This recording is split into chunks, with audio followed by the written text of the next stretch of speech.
Hi everybody, Lisa Schwartz here from Human Resources Department, and can you guess where we are? The Aquatic Center. So we are highlighting our pools today. With me I have Kelly, and she's going to walk us through behind the scenes before anybody gets here, the City of Watertown Aquatic Center. Now, we are coming to the close of our season, but we're going to tell you a little bit about what makes the pool run. So Kelly, can you tell me, before this pool even opens up, what is some of the work that goes into getting an outdoor pool ready for the season? There's a lot. It sits all winter. It sits empty. So our maintenance people and some of our college staff that get home early in May will come in and do a lot of the things that you would expect. They have to sweep, or basically start from the ceiling down. We do everything from cleaning the light fixtures, cleaning the walls, power washing everything. The concession stand always has a lot of cleaning. The locker rooms, the whole main area. The pool itself has to be power washed, de-winterized, we kind of nickname it. We usually do our painting and things in the fall when we can. Anything we didn't get done in the fall will need to be done in the spring.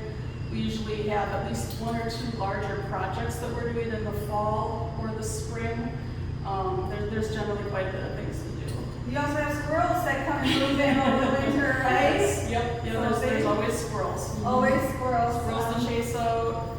And put everything back together again. Now this year we actually did a little bit of work on the roofs, right? Yes, we had this. That was one of our large projects this year. The roofs were original from the pool opening in '94, so the roofs had to be replaced. Okay, so that's before the pool even opens. So it'll take a couple of weeks to put the water in, and then to get it up to the right temperature, and then the right pH balance, the right chemical balance. Correct. Before we even open up. And typically we open up about Memorial Day weekend. Generally the first weekend in June. The first weekend in June. Typically. And we do a lot of prep before we even get to that point. We have staff people come in, and Kelly runs a number of different lifeguard classes beforehand. Now tell us a little bit about the lifeguard classes that our staff have to prepare before they come in. But we do run lifeguarding classes all year round. We offer them all year round. We have lifeguarding classes, anyone who is 15 or older. There's a prerequisite swim that they need to pass to qualify for the class. You don't have to be an Olympic swimmer, like a lot of people seem to think. You just have to be, a strong enough, a confident swimmer to pass into the class. And then it's about a 40-hour class, but some of it is done online. It's called blended learning. So you do some of the portion online, and then you come to class, and we train you in the water skills and in the CPR skills, all the first aid skills, and there's a testing process and written test process that you take in order to become certified. So I could be a lifeguard too, right? Because I have so much time on my weekends. And I'm looking for something to do. Our pool opens approximately 1 to 6 during the summer, but we have lifeguard positions at our indoor pool also, right? Correct. So opportunities for people that are maybe looking to, get involved in something after school. But we'll talk about indoor pool in a little while. So we have our lifeguards, we have our concessions. We start recruiting before spring break for those positions. So we'll put something up over spring break, give a lot of the individuals that are home during those break times a chance to come out, get signed up, ready to go, so that when they come back after break or after semester end, for those that are in school or college, they can get into the program right away. That's a big improvement. Some of that even has to do with some of the improvements that we had due to COVID last year. We got automated online applications. Like Kelly mentioned, the blended learning, we can get you into that. And so we're really thankful that we've been able to reach out in those other areas to make it a little bit more convenient for people to get on board with us. So we have our staff. They're ready to go, open the doors. During the summer, what do you do to maintain the pool? During the summer, there's a lot of sanitizing, a lot of cleaning. The locker rooms are cleaned throughout the day. We do a large cleaning at the end of the day too, after everybody is gone. There's vacuuming in the pool to do, getting all the sand out, all the dirt out, so it has to be vacuumed. There's power washing or pressure washing to do, so we We have something called a Wizzy Wash that it's used at pet kennels. It's a safe, it's disinfecting, but it's very safe. You connect it to the end of a garden hose, and you can spray down like the concession, the eating areas, and even in the locker rooms. It's, as I said, it's a very safe disinfecting system, so we use that as well. So we get down throughout the season, and we clean throughout the season. So now, for us, our end of season is going to be what day? This coming Sunday, August 22nd. August 22nd is the last Sunday that the park is going to be open. The pool is going to be open. What are you going to do after the pool closes? What kind of preparation do we have to do? Everything gets packed up. We pack up all of the chairs, we stack them up, and we put them in storage. Everything gets, again, goes down and cleaned up. There's fall projects that are done. Usually in the fall we paint 1/3 section of the pool. This year we're painting the deep end. There's a special pool paint that we order that we order, and that's, we do it in thirds. So this year's the deep end. One year we'll do the shallow end, including the colored depth lines, and then one year we'll do the kind of middle or lap lane area, including the lap lines that are on the bottom of the pool. And this year it's the turn for the deep end, so we'll be doing that, and that's one of the larger projects. A couple of years ago, a fall project was putting in our new shade structures that we'll see when we get out there. But there's generally always at least 1 or 2 projects that we do in the fall. Nice. All right. So we're going to get started. I'm going to keep asking questions as we go through. We're going to go behind the desk, okay? The desk of power. So you've all probably seen the locker rooms, but we're not taking the locker room route. We are going right back to the middle. So here we go, Kelly. All right. I'm ready to go. I am in charge. I let people in and out. And right now we have a friend that's coming here with us. So One of our manager head guards, Maura. yeah. All right. So Maura is one of our head guards. She's coming in. She's waiting for you. Let's just let her in. The staff gets here early. Sorry, I didn't know if you guys wanted me to wait or later. So Maura is one of our head guards. Say hi, Maura. Come on in. Hi. So, all right, glad to have you. We're going to walk through. We're going to pretend that we're a guard today. All right. So when our guards come in, tell us what the favorite part about working at the pool is, Maura. Favorite part? Yeah. I actually really enjoy guarding. My favorite stands are probably 4 and 6, like watching over the deep end. I really enjoy it. How long have you been doing it for? 3 years? 3 years. Nice. All right. So they actually have an area right behind here. I don't know if you can see it, a little break area where the guards are going to hang out throughout the day. Again, behind the scenes. So here we go. We're going to also see that they have their own locker areas behind this desk area. And if there is anybody that needs help, they're going to get doctored up right here at the first aid station. So let's head toward the front side. Oh, I wanted to show you this over here. Lost and found. All these poor little items that need a home, that get left behind. We are going to say hello to the rest of our crew here at the WAC. Say hello to everybody. Hi, everybody. So thank you to all of our friends that have come to help out this year. Kelly, there's a shortage of workers, right? Yeah. So Watertown is open from 1 to 6 this year, correct? 12 to 6 with lap swim. We have noon to 1 lap swim Monday through Saturday. Is that what the majority of pools in the area is going to? Yeah, it varies. Some places are open more of like a 1 to 5, and then they might have like a 6 to 7 after they do a supper break. Some places do more of a morning until mid-afternoon.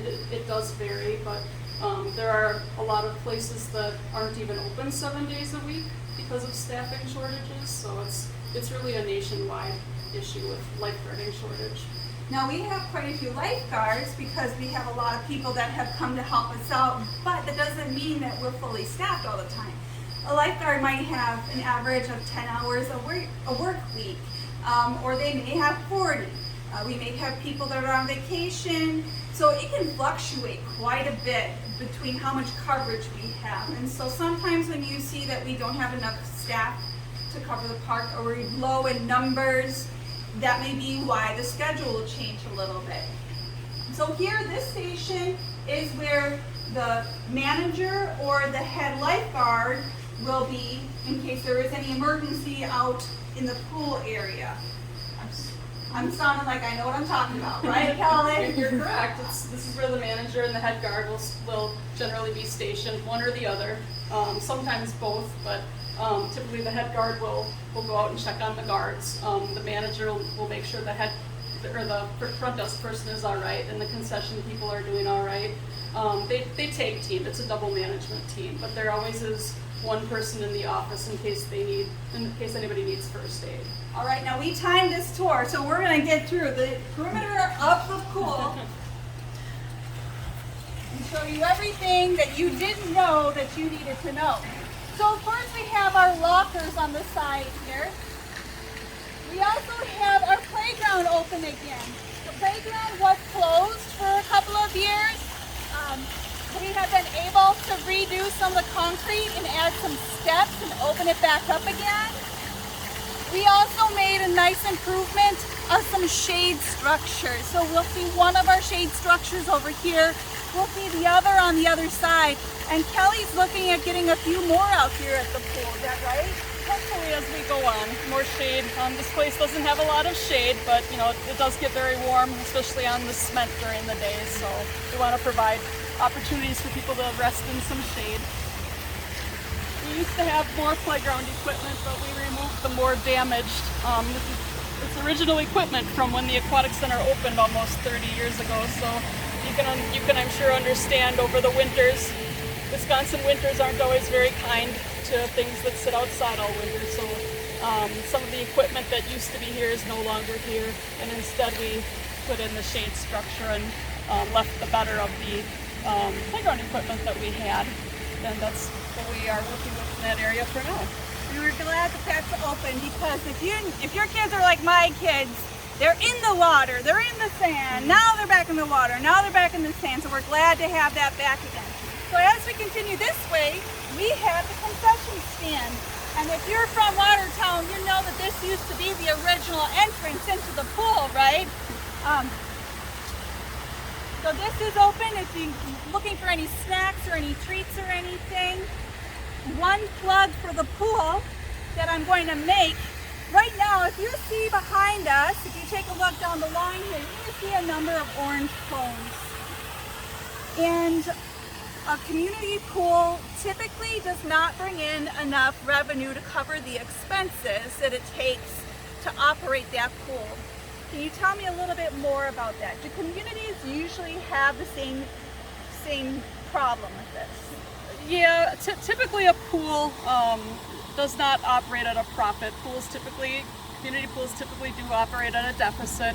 It's considered to be a service to the community or public recreation. So it's budgeted. We have received budgeted money from the budget, just like a lot of other activities would be. So within our operational budget is how we operate the pool. So we find value, the city of Watertown finds value in this resource. Not only do we find the value in having this resource, but we also find the value in the staff people that come out here and work it. And so with all the support from our community, the ability to be able to stay open this year after last year when everything was shut down, it's really a testament to you all in Watertown. So thank you for your continued support. Thank you for working with us as we continue to upgrade and update and maintain this resource that we have.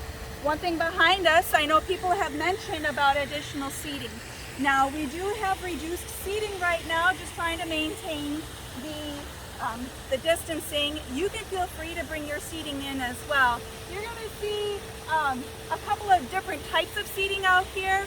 And like Kelly had mentioned, we do have seating that was with the original pool. Some of these banded, you said they're banded chairs, correct? We had older chairs that look similar to these over here.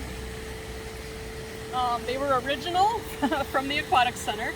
We can only restrap them so many times and the frames start becoming dented and rusted and old. So we're in the process of replacing chairs as we have budget money to do so. We're replacing them with some of our white chairs. They're a lot sturdier. Those are our newer chairs. So we replace them as we can over time. So I'm glad because again, if you take a look across the pool right here, we can see the full span. You have that hill area where people also bring their own towels, or if you do have a little lawn chair you'd like to bring, you're more than welcome to bring them out and to have a seat and to share your space and your time with one another. So as we keep walking, here is our second shade structure and a couple of more umbrellas to provide shade. Kelly, are the team members taking breaks this year now that they're open from 1 to 6? I used to remember a shutdown period, correct? We used to have rest periods, but this year with being open 1 to 6, we're typically only doing rest periods on really hot days. Days where we feel like safety-wise it's a good idea to make sure people are getting that break in. Including our staff. Our staff do have umbrellas at all of their chairs, so we do provide shade at all the stations for our staff, and they can choose to put their umbrellas up. But sometimes those extra hot days, we just want to really make sure everybody's hydrating, everybody's putting on sunscreen. Parents are taking their younger children to the bathroom so we can avoid any accidents in the pool.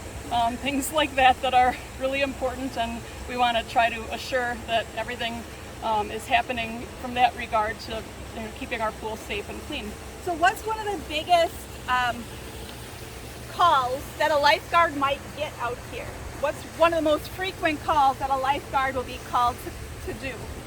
One of the most frequent rescues? Yes. Right over here in the deep end, right behind us, a lot of times people underestimate or overestimate their swimming ability, and they'll go down our drop slide or off of our diving board, and they think they can swim to the edge, but they're just not quite ready for that, and then one of our guards will need to enter the water and save them, rescue them.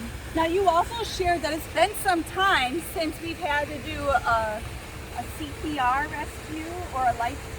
Right. To my knowledge, we've never actually had to do CPR at this facility. We have, had a couple of incidents where we had to clear water out of airways because children were underwater, got a little bit of water in their airway and had to be cleared out. But our lifeguards are generally pretty fast with their response and with noticing things, thankfully. Great. Okay, so we are also close to where we are going to be testing water. Tell us about the water testing process, Kelly. We test water at least 4 times a day. Code says that it has to be done twice, but we test it at least 4 times a day, every couple hours. We test, the common tests to do are for the chlorine and for the pH. We have what's called a Taylor test kit, where there's a water sample that's taken. It can be done by either our maintenance operator. Early in the morning he typically does it. Our head guards and managers, or myself, whoever's around and able to go and get it done. We will do it. We take a water sample and we do the drops, put the drops of the reagent in, and we shake it up, give it our shake, and we hold it up to the light and we compare against the color panel, and it gives us a reading of what our level of chlorine is and what our pH level is, and we know then what range our pool is in and if there's any attention that it needs. And something you mentioned, I asked, there's no one in the pool right now. We have the jets on right now, and Kelly had mentioned that sometimes it needs to process the water through in order to accurately disperse the chemicals that are in it, and so that was pretty cool. It just helps aid with the circulation process sometimes. All right, so here we go. We're round to the end.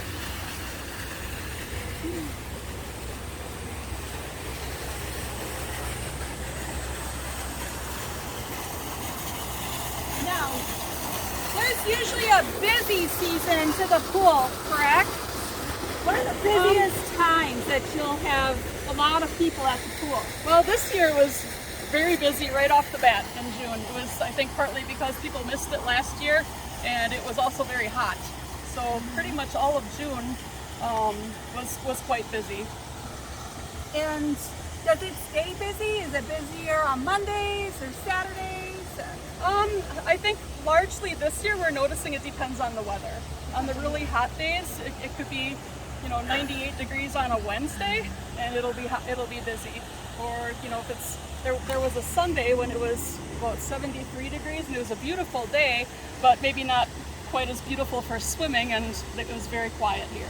What about fun days that you have at the pool? We used to do Friday float nights, and once in a while, you said on the August 22nd that we're actually going to have game night. August 22nd is our last Splash of Summer day. That's our closing day, so we'll be open 1 to 6 as normal. From 1:30 to 3:30 we're going to have different games and activities, so that'll be a good time to visit.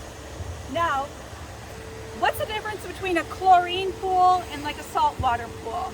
They're all different ways of disinfecting. Some of the more modern pools might be using salt water. We use chlorine. We use chlorine at our pool. Okay. All right. Let's head back up to the front here.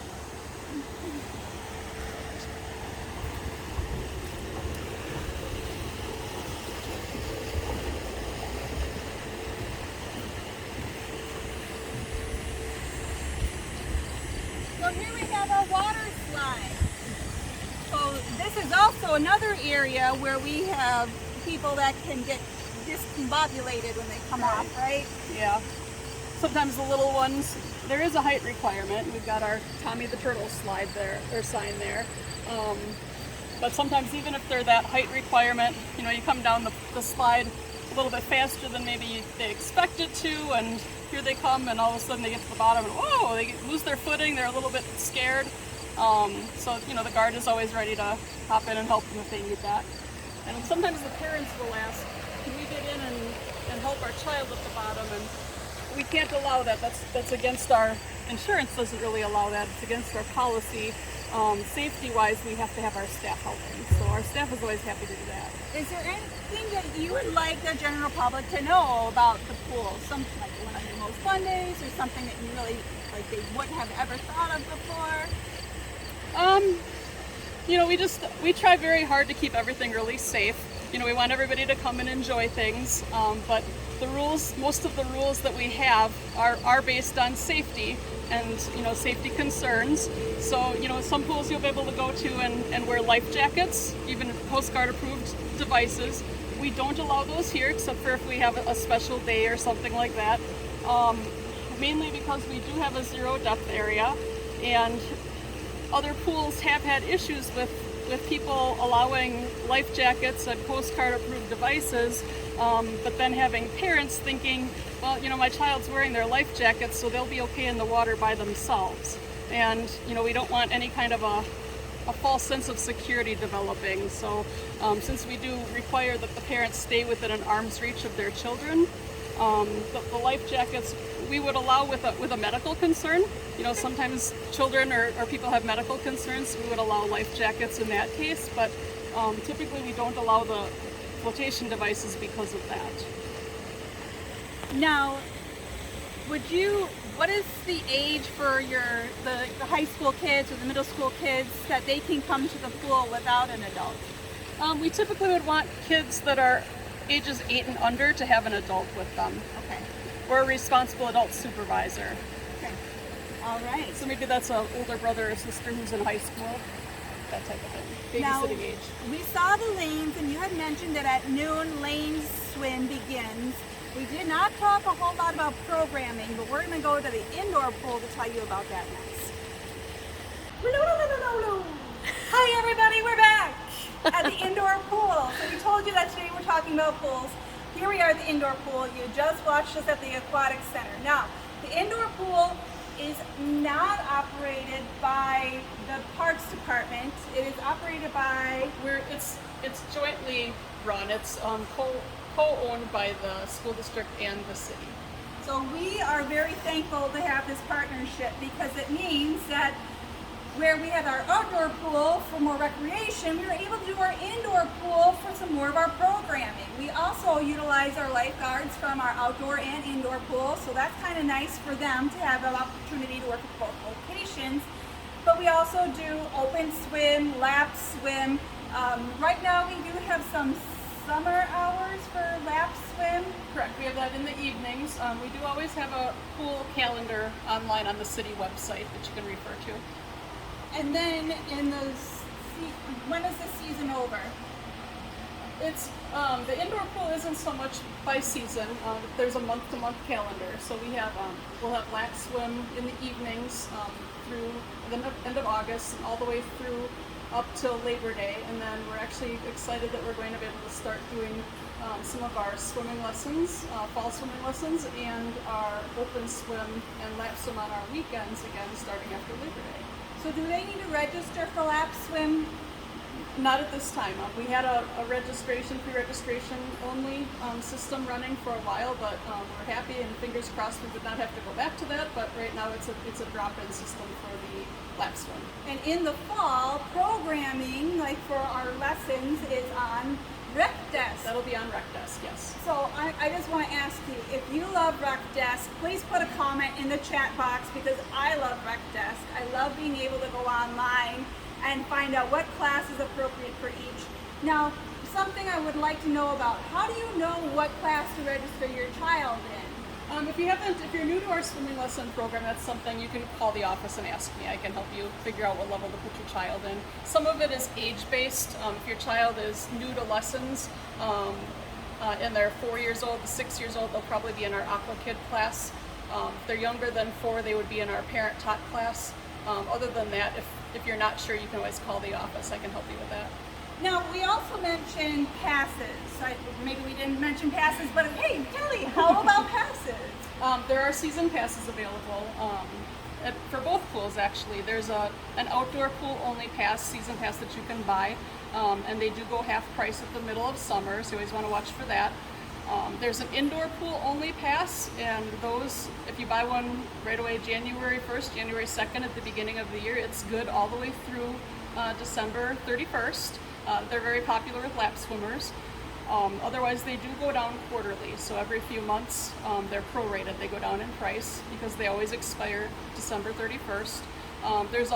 We have a combo pass. Again, they're popular with the lap swimmers or people who use both pools frequently. We sell those through about the middle of July. That pass, by purchasing that, you can go to the indoor and the outdoor pool. Now, Kelly, so this is a pool that is attached with the school district. We have girls swim team, boys swim team, and just recently, a number of years ago, they did an update, correct? Mm-hmm. Tell us about why the pool is a little different than it had been if you were here about 10 years ago. Yeah. You can walk this. Earlier Lisa had been asking me, are there diving boards at the indoor pool? Well, many years ago there were 2 diving boards, one over here, one across from it. They were very close to each other, and that became a no-no in the more recent years. So they removed the far diving board, left this diving board, but then that one was aging, but also in 2009, the area of the pool where the starting blocks are now was renovated. It was dug out to be deeper because requirements. It was necessary to make it 5 feet deep in order to enter the water from starting blocks. So there was a large renovation project. We had a hole dug in our wall, and now we have nice glass double doors, so nice bright light coming in here.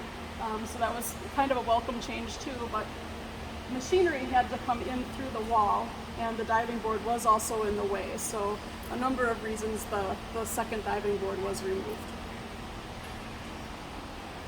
So this is where the drop-off starts.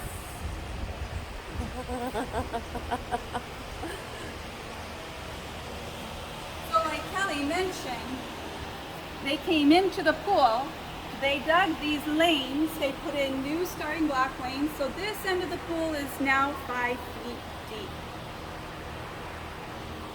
And then as we walk this way, you can kind of see the lanes gradually get a little bit higher.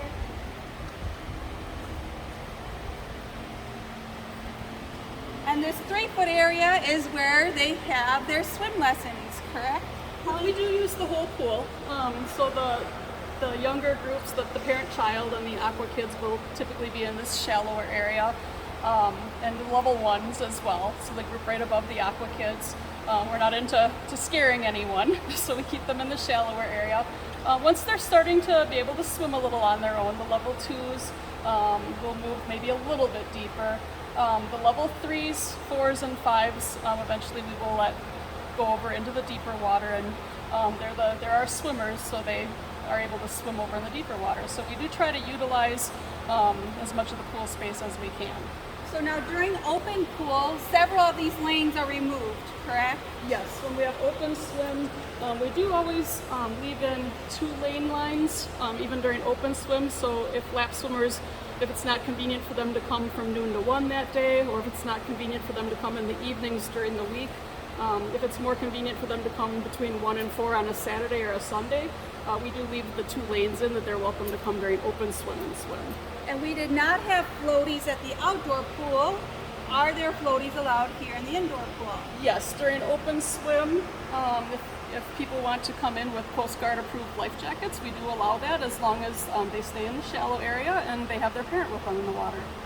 Now, we have 2 changing areas, and if you've been here at the Watertown Indoor Pool, you've probably seen the changing rooms. So we have the men's and women's, but there are also bathrooms before you get into the changing area where you can bring your loved ones or family members if you're not comfortable sending them in on their own, or if you would like your own separate changing area. Anything about the indoor pool that you think our team should know about? Why is it so cold? Or why isn't it hotter? The water temperature, the school district typically maintains it around 83 degrees for the water temperature, and the air temperature in here is typically, people will be like, why is it so hot in here? The air temperature and the water temperature have to stay within about a degree of each other, otherwise things don't stay balanced. And I won't give you a very long maintenance explanation of that, but it is important that that happen. But the pool temperature, being that it's a shared pool, we have to compromise. The swim team doesn't want it to be much warmer than 83 because it's very difficult for them to swim in that. And the swimming lesson kids don't want it to be much cooler than 83 because it's very cold for them to try to concentrate for lessons. So we're finding that 83 is what we've been keeping it at most recently, and it seems to be a pretty good compromise. So now we spoke a little bit about revenue, we spoke a little bit about operating, and we see that the pool here is in a pretty good shape. Yeah, it's in very good shape. We have a really nice resource here. We're glad to share that with the school district. And they take great care of it. They do. They took very good care of this pool out here, so we're glad to have it. Anything else that you think we should tell everybody?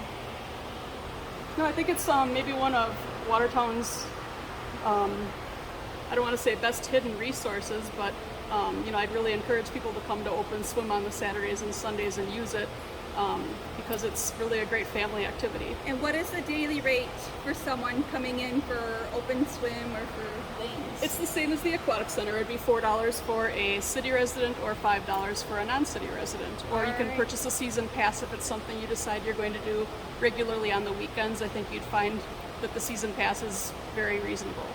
All right, so if you're not able to make August 22nd, the last day of the summer at the outdoor pool, the indoor pool is still an option for you. And thank you, everybody, for checking in with us today.